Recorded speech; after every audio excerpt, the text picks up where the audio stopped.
వానమ్మ వానమ్మ వానమ్మో ఒక్కసారన్న వచ్చిపోయే వానమ్మ. ఆగో దేశమంతా జోరుగా ఆనలు పడుతుంటే గీ పిల్లేమో ఆనదేవుని పిలుచుకుంటా పాటలు పాడుతుంది.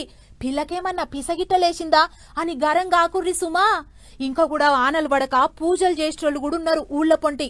నమ్మబుద్ధి అయితలేదా? అయితే గీ వార్త చూడుర్రి, మీరే నమ్ముతారటెనక. ఊరోళ్ళంతా నిండుకుండా నీళ్లు ఎత్తుకొచ్చి పోస్తుంటే బొడ్రాయి పండగ గిట్టనేమో అనుకునేళ్ళు. నీళ్లు పోసేది బొడ్రాయికే గాని బొడ్రాయి పండగ కాదు. వానలు పడాలని ఊరి పబ్లిక్ చేస్తున్న పూజలకి అన్ని. అవు వానల కోసం నిండుకుండా నీళ్లు తెచ్చి 101 బిందెల నీళ్లు పోసిరు బొడ్రాయికి. పోసినాక పూజలు చేసిరు గిట్లా. శ్రీ సత్యసాయి జిల్లా మడకశిల మండలంలో ఉన్న గౌడహల్లి అనేది ఊళ్ళైంది ముచ్చట. వానలు గట్టిగా పడాలే, చెరువులు కుంటలు నిండాలే, పంటలు మంచిగా పండాలని మొక్కులు పెట్టుకున్నారు కూడా.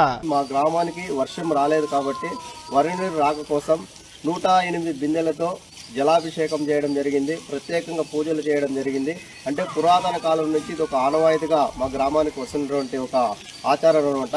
దేశమంతా ముసురు పెడుతుంటే గీళ్ళది మాత్రం గీ గోస. ఇక ఇదిట్టుంటే ఇటు దునియా అంతా తడిపి మెత్తగా చేసిండు వానదేవుడు. నెలి తెలుగు రాష్ట్రాలలోనైతే తుప్పల శినుకులతో చిత్తడి. కొన్ని దుక్కుల శినుకులు రాలుతూనే ఉన్నాయి, ఇంకొన్ని దుక్కుల ఎండపూట వెళ్తూనే ఉన్నది. ఇక పట్నంలో అంటారా చిన్నగా మబ్బుల సాటుకెంచి బయటకు వచ్చిండు సూరన్న. ఇండొద్దుల సంది తడిసి ముఖవాసన పట్టిన బట్టల్ని ఎండబెడదాం అనుకున్నట్టున్నాడు కావచ్చు. మరి ఆడాడ నదులు డ్యాములు నిండి గేట్లు లేపిరు అధికారులు. జలపాతాల కాడికి పబ్లిక్ బండ్లు కడుతున్నారు గీ తీరుగా. ఇట్ట దునియా అంతా వానలు పడుతుంటే గీళ్ళది మాత్రం గీ గోస.